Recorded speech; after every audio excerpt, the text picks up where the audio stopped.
ನಮಸ್ಕಾರ ಗೆಳೆಯರೆ, ಗೋಡ್ form agrotech ಚಾನಲ್ಗೆ ತಮಗೆಲ್ಲ ಸ್ವಾಗತ. ಮೊದಲು ನಾನು ನಿಮಗೆ ಧನ್ಯವಾದಗಳನ್ನು ಅರ್ಪಿಸಲು ಇಚ್ಛಿಸ್ತೇನೆ. ಕಾರಣ ಎಂದರೆ ನನ್ನ ಮೊದಲನೆಯ ವಿಡಿಯೋವನ್ನು ತುಂಬ ಜನ ನೋಡಿ ಲೈಕ್ ಮಾಡಿದ್ದೀರಾ, ಕಮೆಂಟ್ ಮಾಡಿದ್ದೀರಾ ಮತ್ತು ಬಹಳಷ್ಟು ಜನ ಸಬ್ಸ್ಕ್ರೈಬ್ ಮಾಡಿದ್ದೀರಾ. ಇದಕ್ಕೆ ನಾನು ತಮಗೆಲ್ಲರಿಗೂ ಚಿರಋಣಿಯಾಗಿರುತ್ತೇನೆ. ಇದು ನನ್ನ 2ನೇ ವಿಡಿಯೋ. ಇದು ಮೊದಲನೆಯದರ ಮುಂದುವರಿದ ಭಾಗ. ಇದರಲ್ಲಿ ವೈಜ್ಞಾನಿಕ ಆಡು ಸಾಕಾಣಿಕೆ ಬಗ್ಗೆ, ಅದರಲ್ಲಿ ಒಂದು ವಿಷಯದ ಬಗ್ಗೆ ಸಂಪೂರ್ಣವಾದ ಮಾಹಿತಿಯನ್ನು ತೆಗೆದುಕೊಳ್ಳೋಣ. ಆಧುನಿಕ ಅಥವಾ ವೈಜ್ಞಾನಿಕ ಆಡು ಸಾಕಾಣಿಕೆ ಮಾಡಬೇಕಾದರೆ ನಾವು ಮುಖ್ಯವಾಗಿ ಗಮನಿಸಬೇಕಾದ ಅಂಶಗಳು 3 ಇವೆ. ಮೊದಲನೇದು ಆಡು ಮನೆ ಅಥವಾ ಆಡಿನ ಶೆಡ್ ಅಂತ ಕರಿತೀವಿ. 2ನೇದು ಆಹಾರ ಪದ್ಧತಿ. 3ನೇದು ಆಡಿನ ತಳಿಗಳು. ಇದರಲ್ಲಿ ಮೊದಲನೇದು ಆಗಿ ಆಡಿನ ಮನೆ ಅಥವಾ ಆಡಿನ ಶೆಡ್ ಯಾವ ರೀತಿಯಾಗಿರಬೇಕು ಮತ್ತು ಮುಖ್ಯವಾಗಿ ಇದರಲ್ಲಿ ಗಮನಿಸಬೇಕಾದ ಅಂಶಗಳ ಬಗ್ಗೆ ಸಂಪೂರ್ಣವಾಗಿ ತಿಳಿದುಕೊಳ್ಳೋಣ. ಆಡಿನ ಶೆಡ್ ಕಟ್ಟುವ ಜಾಗ ಎತ್ತರ ಪ್ರದೇಶದಲ್ಲಿರಬೇಕು. ಅದಂದರೆ ನೀವು ಹೊಲದಲ್ಲಿ ಮಾಡ್ತಾ ಇದ್ರೆ ಹೊಲದಲ್ಲಿ ಅತಿ ಎತ್ತರವಾಗಿ ಕಾಣುತ್ತಿರುವಂಥ ಪ್ರದೇಶವನ್ನು ನೀವು ಆಯ್ಕೆ ಮಾಡ್ಕೋಬೇಕು. ಈ ಜಾಗದಲ್ಲಿ ಮಳೆಯಾದಾಗ ನೀರು ನಿಲ್ಲದಂತಿರಬೇಕು. ಏಕೆಂದರೆ ಆಡು 2 ಕೊಳಗದ ಪ್ರಾಣಿ. ಈ ಜಾಗದಲ್ಲಿ ನೀರು ನಿಂತರೆ ಭೂಮಿ ಕೆಸರಾಗುತ್ತೆ. ಈ ಕೆಸರು ಆಡಿನ ಕೊಳಗದಲ್ಲಿ ಸರಾಗವಾಗಿ ಸಿಕ್ಕಿ ಹಾಕಿಕೊಳ್ಳುತ್ತದೆ. ನಂತರ ಈ ಕೆಸರು ಸಿಕ್ಕಿ ಹಾಕಿಕೊಂಡಂಥ ಕೆಸರು ಕೊಳಗದಲ್ಲಿ ಒಣಗಿ ಗಟ್ಟಿಯಾಗಿ ಕಲ್ಲಿನಂತಾಗಿ ಆಡಿನ ಕಾಲಿಗೆ ಗಾಯ ಮಾಡುತ್ತದೆ. ಇದರಿಂದ ಕಾಲು ರೋಗ ಬರುವ, ಕಾಲಿಗೆ ನೋವಾಗಿ ಅಥವಾ ಹುಳುಗಳು ಹತ್ತುವ ಸಂಭವ ಜಾಸ್ತಿ ಆಗಿರ್ತದೆ. ಇದರಿಂದ ಕಾಲು ರೋಗ ಬರುತ್ತದೆ. ಆದ್ದರಿಂದ ನೀರು ನಿಂತು ಕೆಸರಾಗದ ಎತ್ತರದ ದಿಬ್ಬದ ಪ್ರದೇಶವನ್ನು ಹುಡುಕಿಕೊಳ್ಳಿ. 2ನೇದಾಗಿ ಶೆಡ್ ಕಟ್ಟುವ ಜಾಗವು ಮುಖ್ಯ ರಸ್ತೆಯಿಂದ ದೂರ ಇರುವಂತೆ ನೋಡ್ಕೊಳ್ಳಿ. ಏಕೆಂದರೆ ಹೀಗೆ ಮಾಡುವುದರಿಂದ ಮುಖ್ಯ ರಸ್ತೆಯಲ್ಲಿ ಸಾವಿರಾರು ವಾಹನಗಳು ಓಡಾಡ್ತಿರ್ತವೆ.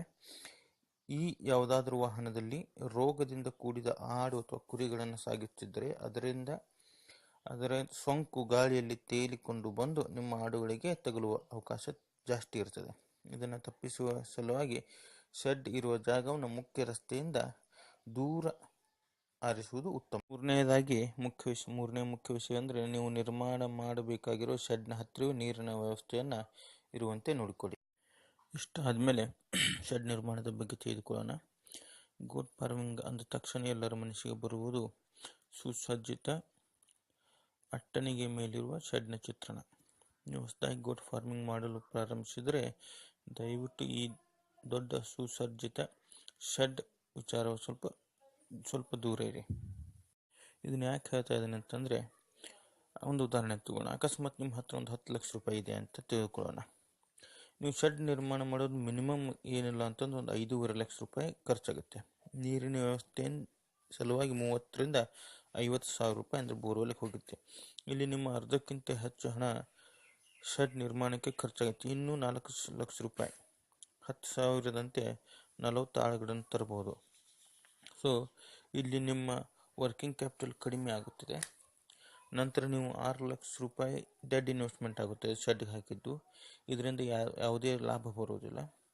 ಇದು ದುಡ್ಡು ಇರುವರಾದರೆ ಮಾಡ್ಕೊಳ್ಳಿ. ಅಕಸ್ಮಾತ್ middle class, lower middle class ಆದರೆ ನೀವು ಸ್ವಲ್ಪ ಕಡಿಮೆ ವೆಚ್ಚದ ಶೆಡ್ನ ನಿರ್ಮಾಣ ಮಾಡ್ಕೋಬೇಕು.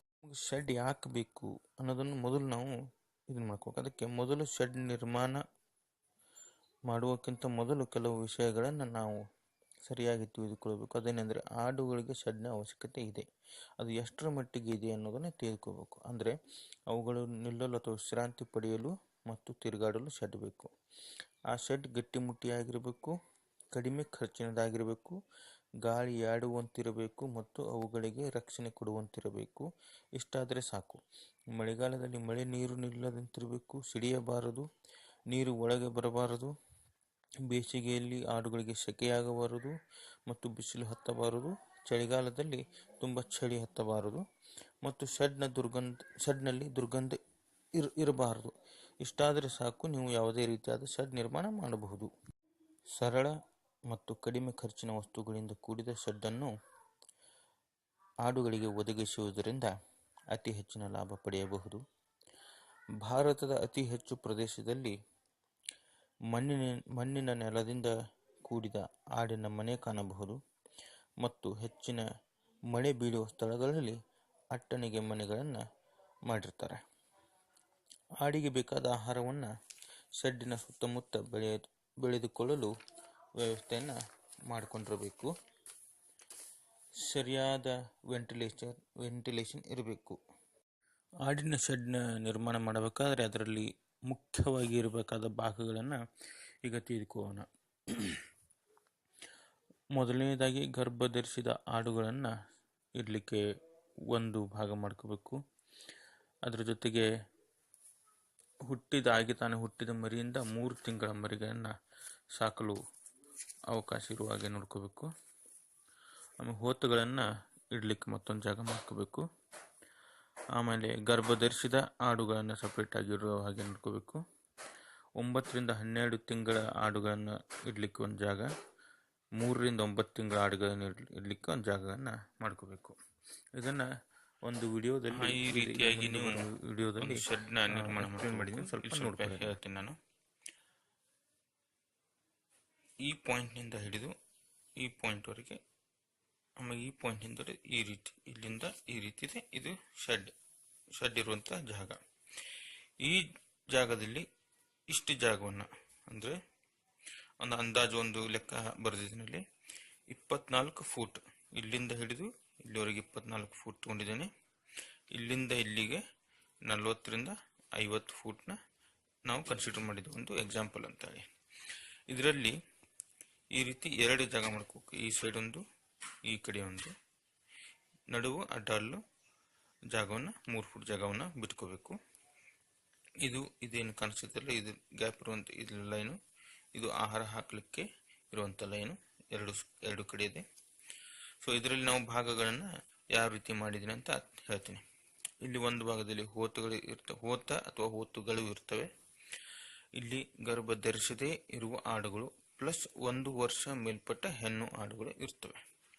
ಇನ್ನೊಂದು ಭಾಗದಲ್ಲಿ ಗರ್ಭ ಧರಿಸಿದ ಆಡುಗಳನ್ನು ಇಡಬೇಕಾಗ್ತದೆ. ಈ ಕಡೆ ಬಂದರೆ 0 ರಿಂದ 3 ತಿಂಗಳ ಮರಿ, ಅಂದರೆ ಆಗತಾನೆ ಹುಟ್ಟಿದೆಯಿಂದ 3 ತಿಂಗಳ ಮರಿಗಳು ಮತ್ತು ಅವುಗಳ ತಾಯಿ ಆಡುಗಳನ್ನು ಸಾಕಲಿಕ್ಕೆ ಒಂದು ಜಾಗ ಮಾಡ್ಕೋಬೇಕು. ಇನ್ನೊಂದರಲ್ಲಿ 3 ರಿಂದ 9 ತಿಂಗಳು ಮರಿಗಳನ್ನು ಸಾಕಲಿಕ್ಕೆ ಜಾಗವನ್ನು ಮಾಡ್ಕೋಬೇಕು. ಅದರ ನೆಕ್ಸ್ಟ್ 9 ರಿಂದ 12 ತಿಂಗಳು ಆಡುಗಳು ಇರುವಂಥ ಜಾಗವನ್ನು ಮಾಡ್ಕೋಬೇಕು. ಇಲ್ಲೇನು ಮಾಡಿದ್ದೀನಿ, 12 ಫೂಟ್ ಜಾಗ ತಗೊಂಡಿದ್ದೀನಿ. ಇದರಲ್ಲಿ 3 ಫುಟು ಇದರಲ್ಲಿ ಹೋದರೆ ಇಷ್ಟು ಜಾಗ ಅವಕ್ಕೆ ವಿಶ್ರಾಂತಿ ತೆಗೆದುಕೊಳ್ಳಲು ಜಾಗ ಸಿಗುತ್ತೆ. ಇನ್ನು ಇಲ್ಲಿಂದ ಹಿಡಿದು ಇಲ್ಲೇನಿದೆಯಲ್ಲ, ಇದು ಖುಲ್ಲಾ ಜಾಗ. ಇವು ಇಲ್ಲಿ ಬಿಸಿಲು ಬೇಕಾದ ಬಿಸಿಲಿಗೆ ಹೊರಗಡೆ ಬಂದು ಅಡ್ಡಾಡ್ತವೆ. ಆಮೇಲೆ ನೆರಳು ಬೇಕಾದ್ರೆ ನೆರಳಲ್ಲಿ ಹೋಗಿ ರೆಸ್ಟ್ ಮಾಡ್ಕೋಬೋದು. ಇಲ್ಲಿ ಖುಲ್ಲಾ ಜಾಗ ಇದೆ, ಇಲ್ಲಿ ಖುಲ್ಲಾ ಜಾಗ ಇದೆ, ಇಲ್ಲಿನೂ ಖುಲ್ಲಾ ಜಾಗ ಇದೆ, ಇಲ್ಲಿ ಖುಲ್ಲಾ ಜಾಗ. ಈ ರೀತಿ ಎಲ್ಲ ಹೋತುಗಳಿಗೆ ಅಡ್ಡಾಡಲಿಕ್ಕೆ, ಗರ್ಭಧರಿಸಿರುವ ಆಡುಗಳು ಅಥವಾ 1 ವರ್ಷ ಮೇಲ್ಪಟ್ಟ ಆಡುಗಳು ಇಲ್ಲಿ ಅಡ್ಡಾಡಲಿಕ್ಕೆ ಜಾಗವನ್ನು ಮಾಡಿಕೊಟ್ಟಿದೆ. ಈ ರೀತಿ ಮಾಡ್ಕೋಬೇಕಾಗ್ತದೆ. ಇನ್ನು ಇದರಲ್ಲಿ ರೋಗ ಪೀಡಿತ ಆಡುಗಳನ್ನು ಈ ರೀತಿ ಸ್ವಲ್ಪ ಶೆಡ್ನಿಂದ ದೂರ ಒಳಗೆ ಕಟ್ಕೊಂಡು ನಡೀತಿದೆ. ನಾನು ಇಲ್ಲಿ ಹೊರಗಡೆ ತೋರಿಸ್ತೀನಿ. ಈ ರೀತಿ ಹೊರಗಡೆ ಇದ್ದರೆ ತುಂಬ ಚೆನ್ನಾಗಿರ್ತದೆ. ಇನ್ನಿದು ಆಹಾರ ವ್ಯವಸ್ಥೆ ಆಯಿತು. ಇನ್ನು ಇಲ್ಲಿ ರೌಂಡ್ ಆಗಿ ಕಾಣಿಸ್ತಾ ಇದೆಯಲ್ಲ, ಇದು ನೀರಿನ ವ್ಯವಸ್ಥೆ. ಈ ನೀರಿನ ವ್ಯವಸ್ಥೆಯನ್ನು ಯಾವ ರೀತಿ ಮಾಡಲಾಗಿದೆ ಅಂತ ಒಂದು ಮುಂದೆ ನೋಡ್ತೀರಾ. ಇಲ್ಲಿ ನೋಡ್ಬೋದು, ಓವರ್ ಹೆಡ್ ಒಂದು ಟ್ಯಾಂಕ್ ಮಾಡ್ಕೋಬೇಕು. ಅದರಿಂದ ನೀರು ಇನ್ನೊಂದು ಸಣ್ಣ ಬಕೆಟ್ನಲ್ಲಿ 1.25 ಅಡಿ ಎತ್ತರ ಇರುವಂಥ ಒಂದು ಟಬ್ ಆದರೂ ತಗೊಳ್ಳಿ, ಏನಾದರೂ ತಗೊಳ್ಳಿ, ಅದರಲ್ಲಿ ನೀರು ಇರಬೇಕು. ಇಲ್ಲಿಂದ ಒಂದು ಸಣ್ಣ ಇದ್ರ ಪೈಪ್ ಏನಿದೆ, ಸಿಮೆಂಟ್ ಪೈಪ್ನ ಹಿಡಿದಿದ್ದೀನಿ. 2 ಎಕ್ಸಾಂಪಲ್ಗೆ 2 ತೊಗೊಂಡಿದ್ದೀನಿ. ಅಲ್ಲಿ ರೌಂಡ್ ತೋರಿಸಿದ್ನಲ್ಲ, ಅದರಲ್ಲಿ ಎಲ್ಲ ಒಂದೊಂದು ಭಾಗದಲ್ಲಿ 1 ಅಥವಾ 2 ಇಂಥವು ಕುಂದಿರ್ಸಿರ್ಬೇಕು. ಇದನ್ನ ಸೆಟ್ಟಿಂಗ್ ಮಾಡ್ಬೇಕಂತ ತೋರಿಸ್ತೀನಿ. ಇಲ್ಲಿ ಒಂದು ಟಬ್ ತೊಗೊಂಡಿದ್ದೀರ, ಇಲ್ಲಿ ಪೈಪ್ ಬಂದು ಜಾಯಿನ್ ಆಗಿದೆ.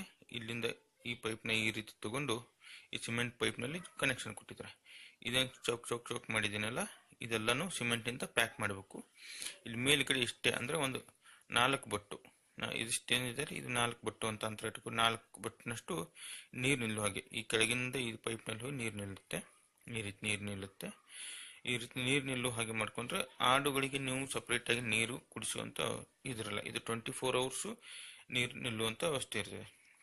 ಇಲ್ಲಿ ಒಂದು ಬಾಲ್ ಬರ್ತದೆ, ವಾಟರ್ ಆ, ಇದರಿಂದ ಅಕಸ್ಮಾತ್ ಇದು ವಾಟರ್ ಲೆವೆಲ್ ಕಡಿಮೆ ಆಯ್ತಂದ್ರೆ ಇದು ಮತ್ತೆ ಕೆಳಗೆ ಬರ್ತದೆ, ವಾಟರ್ ಬಿದ್ದು ಮತ್ತೆ ಲೆವೆಲ್ ಒಂದೇ ಇರ್ತದೆ. ಇಲ್ಲಿ ನೋಡ್ಕೊಳ್ಳಿ, ಲೆವೆಲ್ ಒಂದೇ ಇದೆ. ಸೊ ಈ ರೀತಿ ಬಾಲ್ ಕುಂದಿರ್ಸ್ಬೇಕು ನೀವು. ಬಾಲ್ ಕುಂದಿರ್ಸಿ ಮಾರ್ಕೆಟ್ನಲ್ಲಿ ಸಿಗ್ತದೆ. ಈ ರೀತಿ ಬಾಲ್ ಕುಂದಿರ್ಸೋದ್ರಿಂದ ನೀರಿನ ಲೆವೆಲ್ ಅನ್ನು ಸರಿಯಾಗಿ ಅಡ್ಜಸ್ಟ್ ಮಾಡಬಹುದು. ಇನ್ನು ಆಡಿನ ಶೆಡ್ ಮೇಲ್ಗಡೆ ಈ ರೀತಿಯಾಗಿ ಎರಡು ಕಡೆ ಕೆಳಗಡೆ ಇರಬೇಕು. ಇದು ಮಿಡಲ್ ಹೈಟು ಇಲ್ಲಿಂದ ಹಿಡಿದಿಷ್ಟು 10 ರಿಂದ 12 ಫೂಟ್ ಇರಬೇಕು. ಆಮೇಲೆ ಈ ಸೈಡ್ ಕಂಬ ಏನು ಲಾಸ್ಟ್ ಇದೆ 5 ರಿಂದ 6 ಫೂಟ್ ಇರಬೇಕು. ಇದು ಹೊರಗಡೆ ಜಾಸ್ತಿ ಹೋಗಿರಬೇಕು. 1.5 ರಿಂದ 2 ಫೂಟ್ ಇದ್ರೆ ತುಂಬ ಚೆನ್ನಾಗಿರ್ತದೆ, ಅಂದ್ರೆ ನೀರು ಒಳಗಡೆ ಬರದಾಗಿರ್ತದೆ. ಇದು ನೀರಿನ ವ್ಯವಸ್ಥೆ ಇದನ್ನಲ್ಲ, ಈ ರೀತಿ ನೀರಿನ ವ್ಯವಸ್ಥೆ ಮಾಡ್ಕೋಬೇಕು. ಇದು ಫುಡ್ ಹಾಕಲಿಕ್ಕೆ PVC ಪೈಪ್ನ ನೀವು ಉಪಯೋಗ ಮಾಡ್ಕೋಬೋದು. 18 ಇಂಚ್ PVC ಪೈಪ್ನ ಕಟ್ ಮಾಡಿ ಉಪಯೋಗ ಮಾಡ್ಕೋಬೋದು. ಆಮೇಲೆ ಕಡಿಮೆ ಖರ್ಚಿನಲ್ಲಿ ಕಟ್ಟಲು ಹೇಳಿದ್ದೇನೆ, ಅದಕ್ಕೆ ನೀವು ಸಿಮೆಂಟ್ ಕಂಬನ ಇಲ್ಲಿ ತೋರಿಸಿದ್ದೇನೆ. ನೀವು ಸಿಮೆಂಟ್ ಕಂಬನಾದರೂ ಉಪಯೋಗ ಮಾಡ್ಕೋಬೋದು ಅಥವಾ ಕಟ್ಟಿಗೆ ಕಂಬನಾದರೂ ಉಪಯೋಗ ಮಾಡ್ಕೋಬೋದು.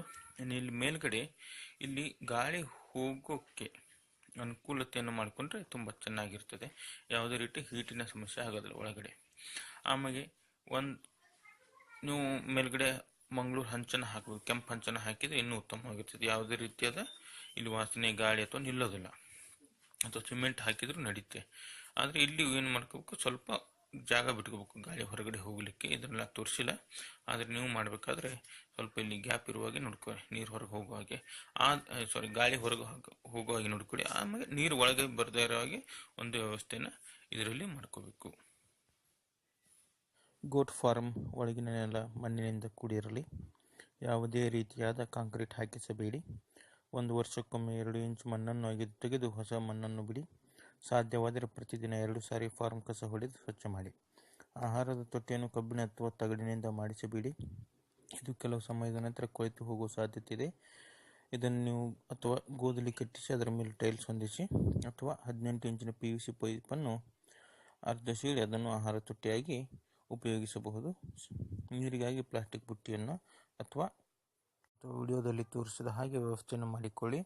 ಇನ್ನು ಶೆಡ್ನಲ್ಲಿ 24 ತಾಸು ಬೆಳಕಿರುವ ಹಾಗೆ ವ್ಯವಸ್ಥೆ ಮಾಡಿಕೊಳ್ಳಿ. ರಾತ್ರಿ ಹಳ್ಳಿಗಳಲ್ಲಿ ಕರೆಂಟ್ ಸಮಸ್ಯೆ ಇರುವುದರಿಂದ ಒನ್ ಟೈಮ್ ಇನ್ವೆಸ್ಟ್ಮೆಂಟ್ ಮಾಡಿ ಒಂದು 4 ಬಲ್ಬ್ ಉರಿಯುವ ಸೋಲಾರ್ ಪ್ಯಾನಲನ್ನು ಕುದಿಸ್ಕೊಳ್ಳಿ. ಇಷ್ಟು ಮಾಡಿದರೆ ಗೋಟ್ ಫಾರ್ಮ್ದ ವ್ಯವಸ್ಥೆ ಚೆನ್ನಾಗಿರ್ತದೆ. ಈ ವಿಡಿಯೋ ನಿಮಗೆ ಚೆನ್ನಾಗಿ ಅನಿಸಿದರೆ ಲೈಕ್ ಮಾಡಿ, ಕಮೆಂಟ್ ಮಾಡಿ ಮತ್ತು ಸಬ್ಸ್ಕ್ರೈಬ್ ಮಾಡಿ.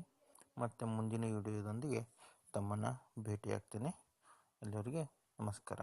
Thank you very much.